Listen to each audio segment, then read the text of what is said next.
Hi, I'm Chuck Samikian. And I'm John Tolheimer. Welcome to the HR Stories podcast, where there's a lesson in every story. New format.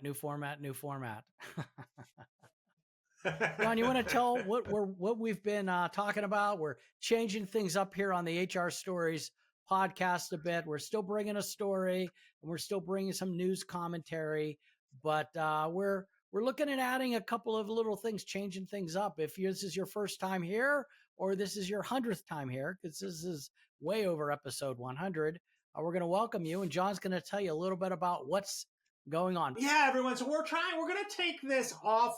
We're going to do HR Stories. One of the things both Chuck and I are passionate about, as you guys can probably tell, is helping people be better at their jobs. And so we focus a lot on HR. And so we're going to dig a little deeper into some training, some thought processes, and like how can an HR manager, how can a manager, how can an executive, small business owner be better at their jobs? So we're going to throw some training stuff in there as we go along, just to kind of incorporate it into what we're doing already. No big changes, though Chuck did promise that he was going to dye his hair blonde. We'll see if that happens.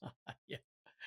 Well, there's always that possibility. So just very excited to kind of continue to bring you the cutting edge, best ways and format to talk about not only HR, but just management and how to better lead people. You know, John, the HR, the Ultimate Guide to HR Checklist Edition, our new book, has just received rave reviews. And I know we've been focusing on HR folks for this book, and there's a lot of HR people that are listening, but I've seen a surge in interest from small business owners. And I just wanted to throw it out there. If you're a small business owner, you know a small business owner, this Ultimate Guide to HR Checklist Edition that we wrote, it could be for you or your friends or family.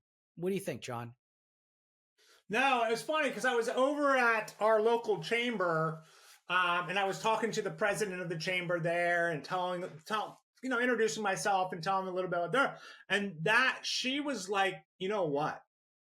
This is the perfect book for our chamber members, right? Yeah. So for those small businesses and the big business as well, but really the small to medium-sized business that may not have an HR person, may not have somebody managing, or having somebody manage it, but who doesn't have that years of background, or doesn't have the degree, or doesn't have the certification.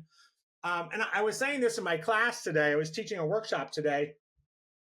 What I love about the book is you can open it and you can start using it, right? Pretty much anybody that can read can open it and start using it right away. And then we do have resources to dig deeper. And so it's really for that, like, hey, it's easy to get into, but it also has the resources to go deeper with it too. Yeah, and I will share with our group, and John, I shared this with you earlier. Jackie, who is someone I used to work with years ago, she runs a pet shelter of some sort in Arkansas. She messaged me last week and said, my HR director quit with no notice. And I said, wow, that's unconscionable to just quit like that with no notice. But she's freaking out. She said, I'm freaking out. I don't know what to do. She said, didn't you write a book? I gave her the link. She got it. She wrote a beautiful essay about how this book has saved her sanity. So anyways, folks, the HR Stories podcast, more than our book, but we're just very excited to kind of talk about it.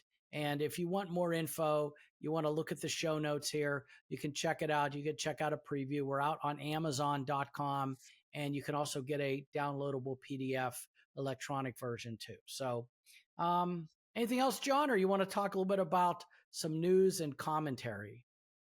Yeah, no, I'm very excited about the big story today, right? As much as it's a story, but I think that's going to be a great dive and really get into. I think it's going to be important for our listeners to hear. So that's a little tease. We're going to be talking about DEI, legality, and what we need to do. So I think that's a really important subject. But I do have a couple stories, if you don't mind me sharing, Chuck. No, you go right ahead, please. take over. The first one's interesting because it just came out, right? So this is, and it hasn't been like, this is a lawsuit, right? And so this lawsuit, there's a company called Bumblebee, and it's Bumblebee Food. So they bring in seafood. Yes. They do the cans of tuna and that kind of stuff. So you probably know them. Yes.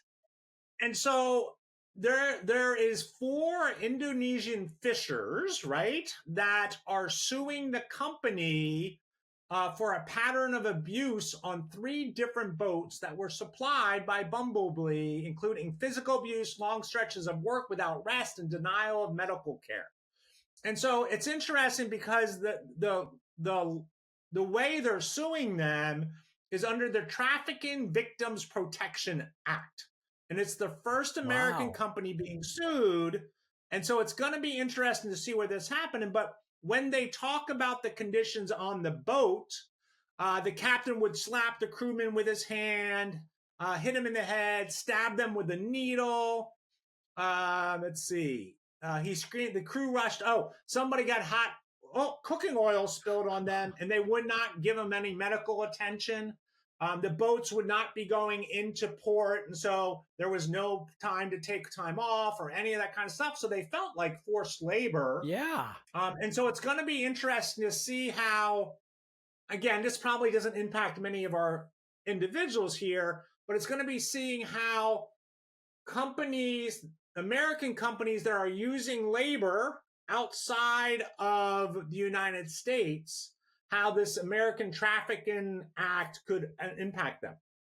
Yeah, no, that's crazy. That's, you hey, if you don't like it, leave. If you don't like working here, leave. And there's the employee looking around. They're 100 miles out to sea. They're like, I can't leave.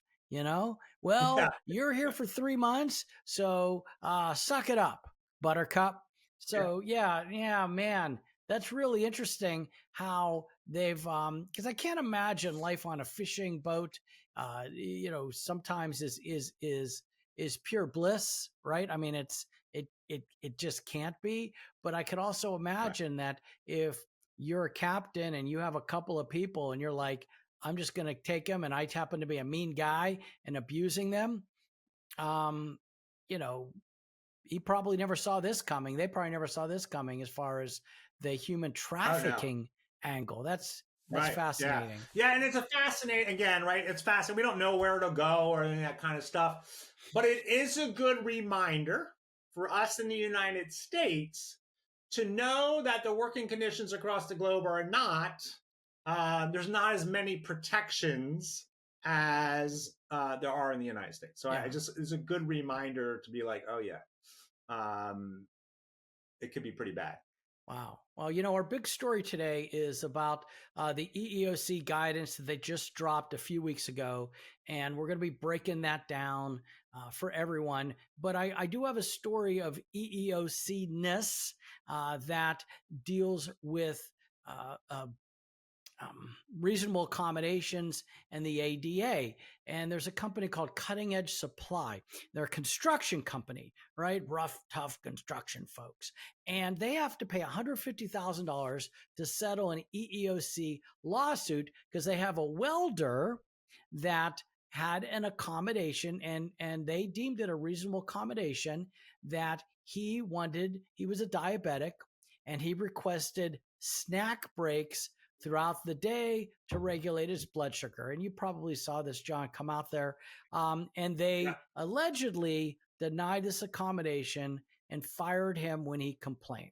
And, there's probably more to this story. But once again, we talk about prima facie on face value. And I don't know what they could have done. Could they have said, sure, here's a box of, Kind bars or granola bars or whatever you need. Just when you want, put the torch down, take a bite and keep going. Or was he requesting to go to the break room for 30 minutes and who knows what? But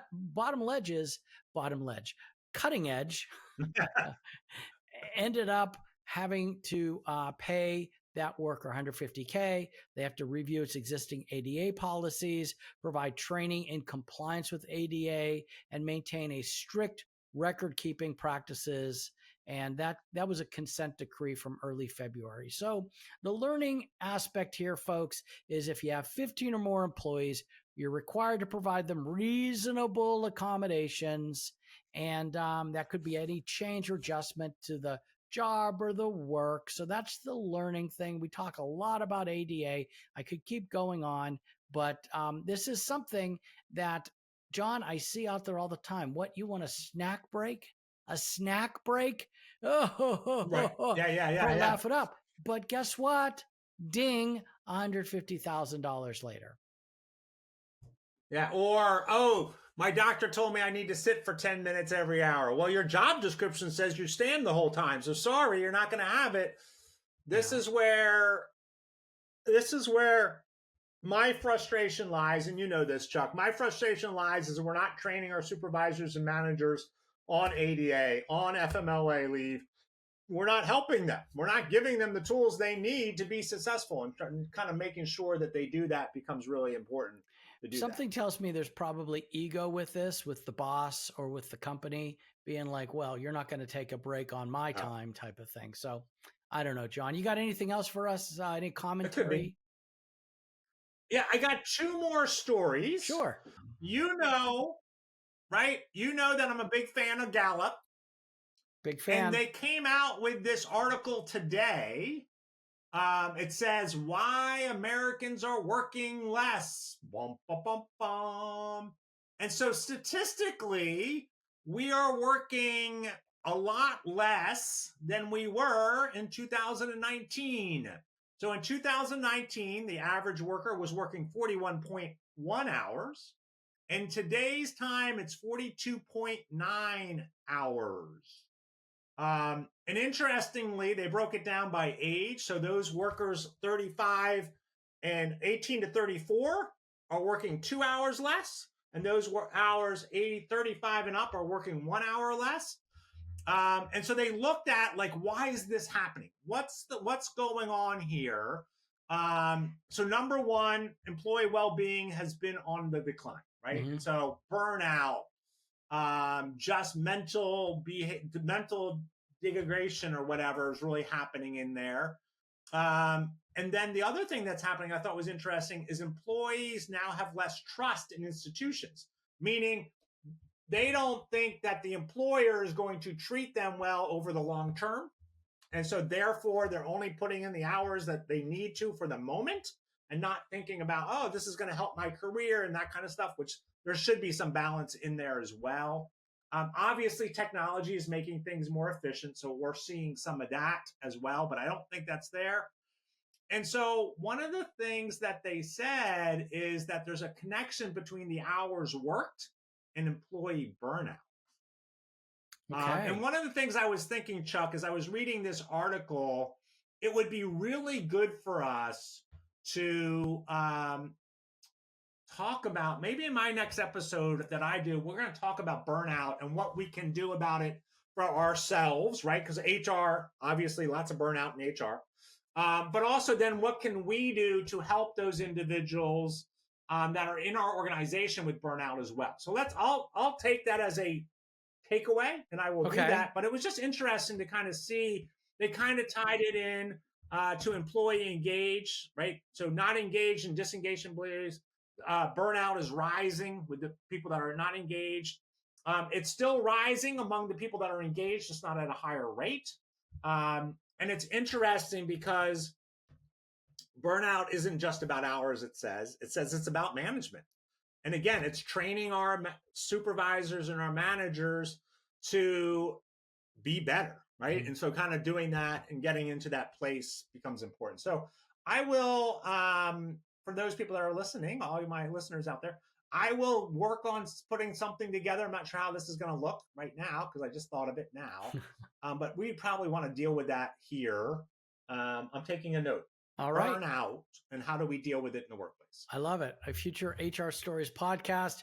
You heard it here first, folks. The germination of an idea.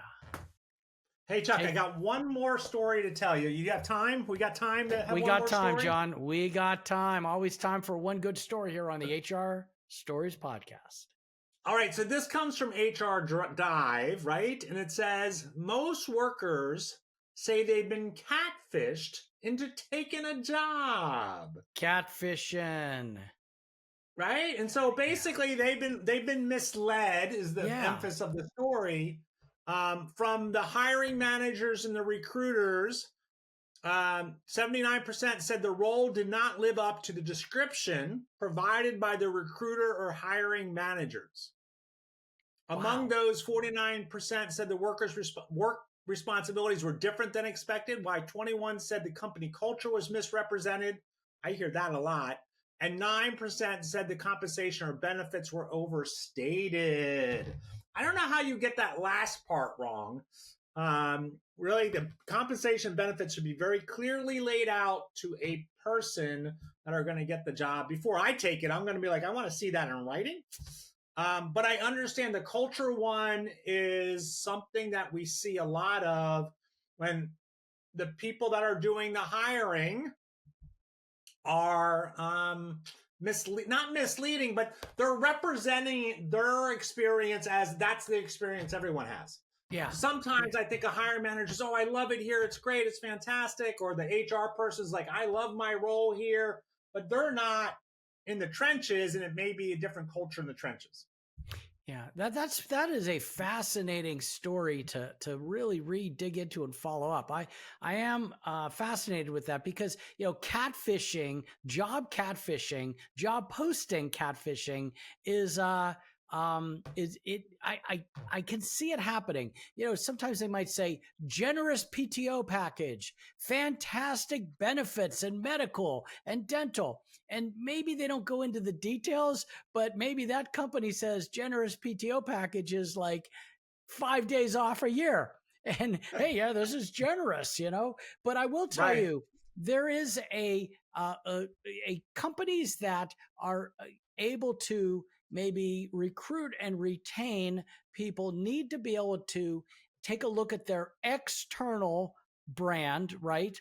And their internal brand and make sure they connect. Many times you see this where sometimes the external brand is this fantastic, beautiful company. Man, I want to work there. But when the people get there, they realize internally it ain't what the external brand is. So I think that kind of fits with that story you're telling me about catfishing in job postings. Yeah. And I have to tell this story. I don't know if I've told it on the podcast or not. So I applied for this job. I won't name the company. And after a whole bunch of interviews, I was being hired as a manager level. And so one of the things when I'm hired as a manager level, I always want to talk to some of the workers I'll be overseeing. And so I got to interview this one gentleman, and he took me back into the warehouse and one of the places we would be working. And it was just him and I. And he's like, you don't want to take this job. He's like, you don't want to take this job. And so, yeah, right. And just, it was very eye-opening to me. And you could see why. You could see what the issue were and all that kind of stuff. And of course, that did not persuade me. I still took the job. But he was right. There was definitely things we needed to iron out. It took a while, but we finally did it to make it happen. So, but there's another side of this, right? So the other side is individuals boosting their resume to come work. And I think it was like 60%, 67 workers said they believe they work with at least one career catfisher who thinks that has exaggerated or misrepresented their qualifications or skills. Wow. So I think that's interesting, right? And we know people stretch, right? People stretch what they can do so they can get the job. And our job as recruiters and hiring managers are to make sure that not happening and really get into details and ask very specific questions. But I do think it happens both ways. That's fascinating. John, are we ready to take a move into the big story? The big story that I really think is going to garner a lot of interest out there, because actually a couple of weeks ago, you actually did a kind of an update on some of the things that are coming forward. And on our shorts, videos and some of our other podcast snippets, they were pretty highly rated. And I think this goes into that. This goes a little further. Yeah. So what do you want to do? You ready to go? Yeah, no, I'm looking forward to it. And I think it's an important topic because there's a lot of panic around this topic, around DEI. What should we do? What shouldn't we do? What should we remove? What shouldn't we remove? Right? And there's a lot of that going on. So I think we should dive into it as soon as you want to. Yeah, well, today we're stepping away from our usual courtroom drama or the drama that you find within the halls of the corporate world, and to break down two brand new guidance documents from the EEOC. You know, people are like, wah, wah, but I'm telling you, this is the real stuff because this came out a couple of weeks ago, March 20th. These documents are making waves in HR circles, especially for those involved in diversity, equity, and inclusion initiatives. And we're here to help you understand what's changing and what to watch out for and how to stay compliant. As an aside, before I dive into this, I was listening to, and somebody, I forget, some big bank, I think it was JP Morgan, but don't hold me to that, changed their DEI to DOI. And so they were talking about how it's about opportunity and not equity. And I'm like, okay, right? It sounds like word salad in there and kind of going there. But the Equal Opportunity Commission released two documents. Number one was what to do if you experience discrimination related to DEI at work. So basically, hey, if you're being discriminated at work, here's what you need to do. And what you should know about DEI related discrimination at work. Now, for those of us who care deeply about building inclusive workplaces, this is an essential reading because why DEI remains critical, there are legal guardrails we can't afford to ignore. Yeah, and let's be clear. Now, here's the deal. There were people that is DEI legal? Is it illegal? What do we do? And the guidance isn't about shutting down DEI. The government is not shutting it down. It's about helping employers ensure that their DEI efforts don't accidentally cross legal lines. And even there's a couple of things, and we'll share my examples that I'm like, okay, I've actually been a supporter. I've seen some things out there that I thought were just general good ideas, but those under the new guidelines were these DEI initiatives that could be illegal. And I never even thought about some things as DEI. I just thought they were just kind of neat ideas. But the EOC is reminding everyone in these documents that Title VII applies equally to all employees, regardless of race, sex, and other protected characteristics. So the first thing I want to talk about is disparate treatment and DEI. So according to the EEOC, DEI-related discrimination can occur when an employment action is taken, even in part, because of someone's race, sex, or other protected trait. Right, that's going to include hiring, firing, promotions, compensationally, basically any employment decision. If race or sex influences that decision in any way, it can be unlawful. I mean, that would probably go for all the protected classes, but we're talking about disparate treatment here, and so being aware of that. Right, so here's a real world example. Let's say you create a DEI hiring initiative or just a hiring initiative that says, hey, we need to hire only women for the next 5 entry-level engineering roles. Why? Maybe because, hey, we have too many guys. We need to, diversify it up a little bit. Or even something like, hey, we have all men in management. Our next promotion needs to go to a woman. And why? Well, we have a lot of women and we have a lot of that work for us. And we have a lot of men in management, but we'd like to get some women in management because we have a lot of women employees. So even with the best intentions, those textbook cases could be considered disparate treatment. However, John, if the next manager, we say, hey, the next manager we hire needs to speak Spanish or Haitian Creole to effectively serve our guests, or our team, and it's clearly related to the job, then that's a legitimate business requirement and not discrimination. So my expectation, just to kind of go a little bit, you would write that in the job description. The requirement of this job is for you to speak Spanish and Creole. Yes. Yes. Okay. Yeah. All right. Good. So I'm trying to kind of put that out there and kind of see that. All right. So let's break this down. What should we do? Number one, broaden your recruitment outreach to attract more diverse candidates in a way that's not illegal, right? You want to reach out and go, all right, instead of just going to this one neighborhood, we are going to go to the whole city and communicate and reach out to as many people as possible. Use inclusive language in your job ads. Make sure your interview panels are diverse, and standardize interview questions. And I think all of those are really good best practices when we're trying to think about who we're hiring. And I think, and I don't know if we'll get to this or not, Chuck, but I think one of the things is a lot of times we hire people through a referral program or because we know them or we feel comfortable with them.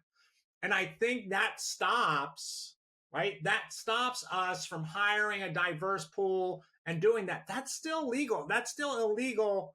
I mean, that's still legal to go out and I want to reach out beyond my comfort zone and bring people in. I think that's okay. Yeah, and running ads in different newspapers and different websites and things like that. So cool. Yeah, and so what not to do, set quotas. We need to have so many people from this religion, so many people from the LGBT community, so many people from this particular race, right? And then what not to do is exclude applicants based on race or sex. And one of my favorite stories that I use in my class is there was an American furniture and mattress company in the United States, and they got in trouble for this. They would literally look at an application. If there was a female sounding name on it, they would throw it in the trash. Yes, I remember that story. When the managers were interviewed, they would say things like, well, women can't sell as good as men or whatever, right? That. And then my favorite was, well, we can't hire women because they'll distract the men. Sorry. And then don't give preferences based solely on protected traits. So again, just being aware of that, I think becomes important. I think we did a podcast on that one. I'll have to look up to see what that is and put it in the show notes. Yeah, maybe I just told a story about it, but yeah. So bottom line, folks, intention doesn't override the law. Focus on expanding the pipeline, not manipulating the outcome. Well, that's well said. I like that. That was really well said. All right. The EEOC says employers can't restrict or separate employees by protected traits, even for positive reasons. Yeah. So this is where things get tricky, even for positive reasons. Once again, intentions.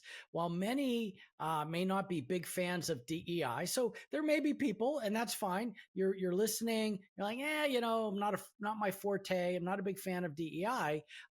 But there have been years these things called affinity groups, especially women in leadership. So I had a friend who worked at a company called Symantec. I don't know if Symantec is still in business. I think it got bought by another company and that sort of thing. Norton bought them. Okay.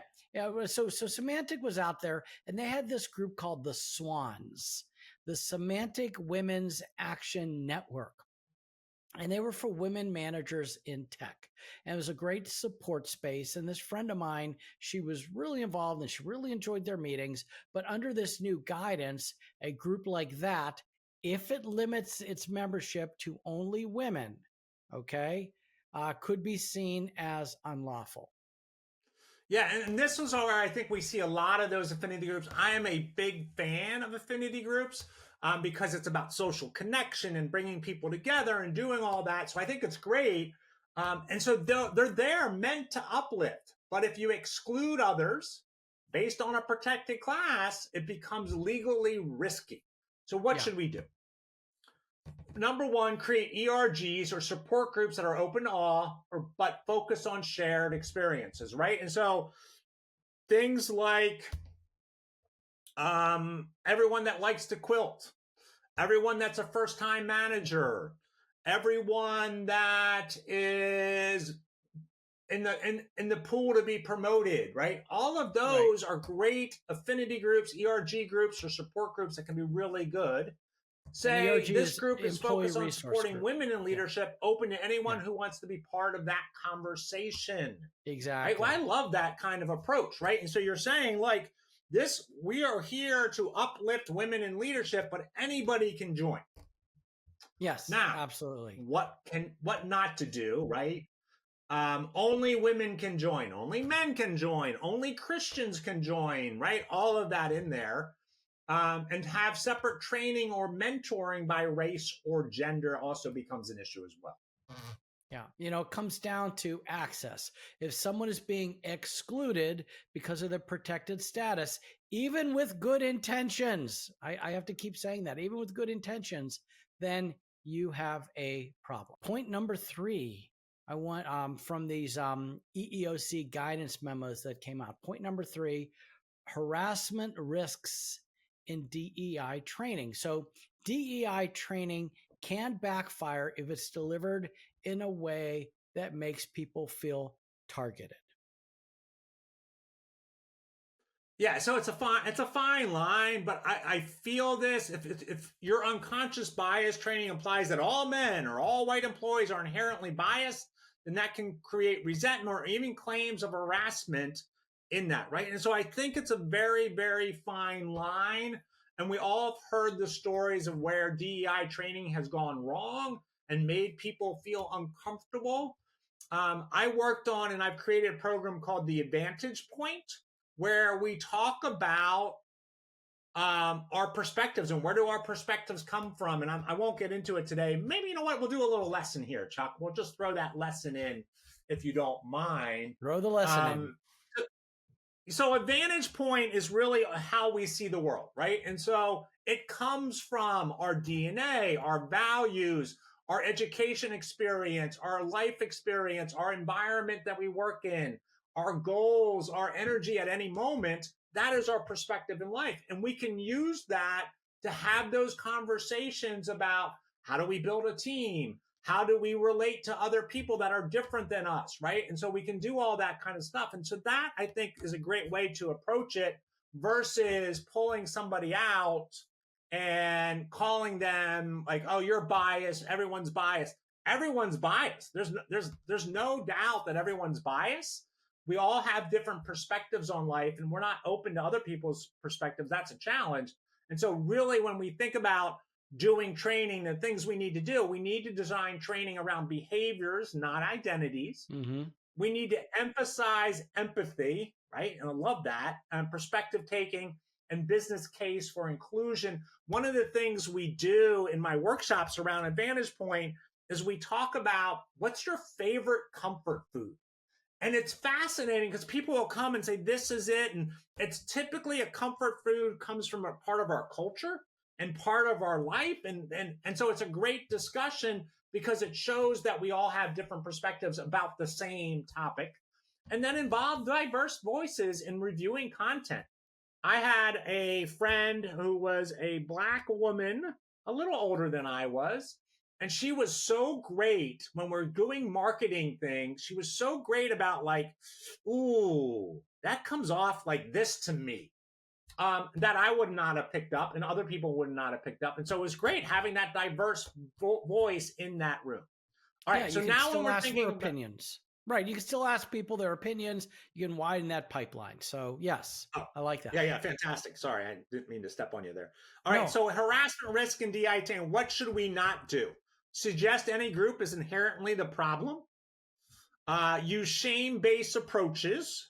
It's your fault. Imply guilt or inferiority based on race or gender or religion or ability, right? And so kind of looking at all those things, I think. Yeah, and we've seen this before. I've heard stories about this before. I've had relatives, but trainings with a noble goal, but the message alienates half the room. And so that's a lawsuit waiting to happen. And any training that is about DEI, I would focus basically on the love all, serve all message. That's a philosophy Hard Rock Cafe used to espouse. And they may still do. I can remember, I've been to a Hard Rock Cafe in a long time, John, but used to go in and they had a big neon sign up there. It just said, love all, serve all, and focus on shared values, equal treatment for all employees that aligns with Title VII. And that's always a safe bet. It's an effective approach. And you don't want that lawsuit waiting to happen. Let's see. The next point is in the documents was retaliation for speaking up. Employees have the right to voice concerns, even about DEI initiatives. Yeah, so let's say someone says, I felt that DEI training portrayed my gender in a negative light. If you punish them or treat them differently because of that comment, you're in retaliation territory, right? And so there was somebody I was listening to. I think it was on a podcast, and they were talking about a situation they had in their classroom where she made some offhanded comment, really good-looking, famous actor, and she made a comment like, well, woman, check him out, right? And this individual came to her office and called her out and said, I kind of felt excluded from that. And it was really fascinating to think, like, she just threw it out. Here she was not trying to offend anybody, but that was her perspective. And this person, right, strong enough to walk up to the professor, this was a college level professor, and go, that didn't ring true to me. It felt like you were belittling my viewpoint. And she was like, oh, wow. And so they had a great conversation. This person was not upset. They just were saying, hey, I want you to know how I heard that, right? And so one of the things we want to do is encourage that feedback and that respectful dialogue. It's so important to be able to do. Train managers to handle DEI objections neutrally, and then investigate concerns seriously. Take them seriously to do that. And then what not to do, label that individual as, oh, they're anti-DEI, or, oh, that's the problem employee. And then deny promotions or change schedules in response to complaints. Yeah, when it comes to this retaliation and people speaking up maybe against the DEI initiatives, you may disagree with their opinion, but if they raise it respectfully and it's based on something they have experienced, it is protected according to the law. And let's talk about who is protected. It's not just employees. It covers job applicants, interns, and they use this term fellows. Hello, fellows. But I think they mean a fellow is like I think it has to do with college, right? It's like a professor. Yeah. Oh, fellow. Okay. Fellowships. So it's basically everyone. It's basically everyone. Yeah, so common mistake is creating an internship or fellowship that are only for women or only for Black students. That kind of exclusivity, even if it's meant to boost diversity, can be illegal.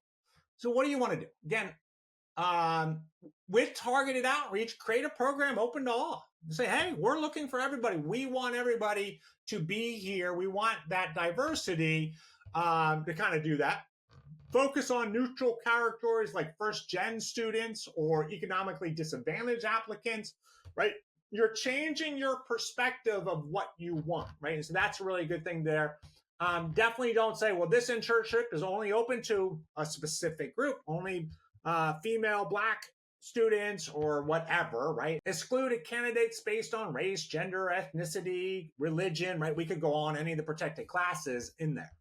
Yeah, you want to be inclusive in the outreach, get it out there, but be neutral in that eligibility.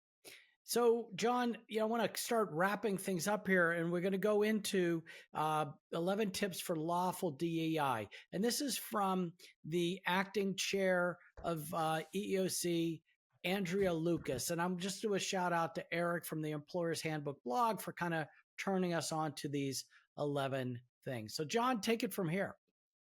Yeah, so she put out a memo guidance about the how we can be more legal when it comes to DEI. We're going to run through these pretty quickly because there are 11. All right, so number one, audit job descriptions cut out any unnecessary degree or experience requirements that may be limiting people. I think that's just good practices. We should be hiring people based on skills and not degrees. And so making sure that those are necessary for the job. Audit ads and interviews, and Chuck said this earlier, keep questions in language neutral. One of the things we do in our workshops is we talk about creating great behavioral and situational questions, right? Making them very neutral. Standardize interviews, use consistent scoring and avoid vague fit questions. This is a little tough for me because I think one of the things that we're going to be looking for is attitude, and do they have the right attitude? But here's the thing that I want all my HR people to do and my hiring managers. I want you to define clearly what is the right attitude. So let me give you an example, Chuck. And I know I said I'd go through these quickly, but yeah, whatever. Right? And so I worked for a company where the right attitude was about flexibility, adaptability, right? Because things were changing and we were moving things around. And so you needed that on there. I have also worked for companies where stability, process following was a critical attitude there. Those are two different things. And you have to know, like, that's there. And then base your questions and make sure you do that. It's not just about skill set, right? I could have the same skill set in both those jobs, but if I want a stable process, I'm not going to be successful in the adaptability, flexibility. Formalize promotions. I think that's always good. By that, I think she means document, and saying, hey, we're hiring this person. Here's how you apply for the job. Here's what we're looking for. Here's all those things, right? And so kind of doing that. Inclusive mentorship, right? And so we hear a lot of stories where we're mentoring a certain group of employees and we're not mentoring other ones, and it doesn't seem fair to the other ones. And I think that's important. Universal leadership training offered to all eligible employees. I am a big believer, as you know, Chuck, management training, and it doesn't matter, right? It should not matter about race or religion or ability, right? All of those things. If you're going to move somebody into a manager role, give them training. Mm-hmm. Support first gen pros, right? And so again, as we get more people into this world, let's get those people up, right? And that's going to help. That's going to improve the type of people that are in the work environment. Individualized training based on job role, not race or gender. So I think that's more job role training versus individualized, right? We want to be careful there. Privileged audits, use private internal audits to spot issues. I love that. Broaden recruitment, widen your outreach, no quotas, just reach out more and more people. And then rethink culture, address policies that unintentionally exclude overtime, ineligibility, that kind of stuff. And so I think it's a really good list to kind of start us thinking about that. And just want to be aware of it. It's inclusion without exclusion. And that's the goal. Look, John and I, we talk about this a lot, whether you agree with it or not. It is the law. It is the direction that we're being given. And as HR professionals and business owners and managers, we have to be able to pivot. Yeah, and I think one of the things is Title VII hasn't changed. The Age Discrimination and Employment Act hasn't changed. The Americans with Disability Act hasn't changed. The laws are the laws, and it's just, right, we're looking at it, we're doing it. And so, as Chuck said, I think it's really important that we take a breath, whether we agree with it or disagree with it. We have to follow the guidance we're getting from the EEOC. Otherwise, it could open up our organizations to in compliance, right? And so kind of doing that as well. Do smarter, do it legally, and do it effectively. Yeah. So, look, we've learned, according to the EEOC, and this is the EEOC as of President Donald Trump right now, adding a little diversity or equity inclusion, it's not dead, and it's not illegal. It just needs to be thoughtful, balanced, and compliant. So use these EEOC guidelines as a blueprint, not a barrier. Be proactive, inclusive, and smart. Thank you for listening to the HR Stories podcast. We do hope today's episode made this complex topic a little clearer. And until next time, keep compliant, stay curious, and keep looking out for your people. All your people. All your people. Absolutely. Well said.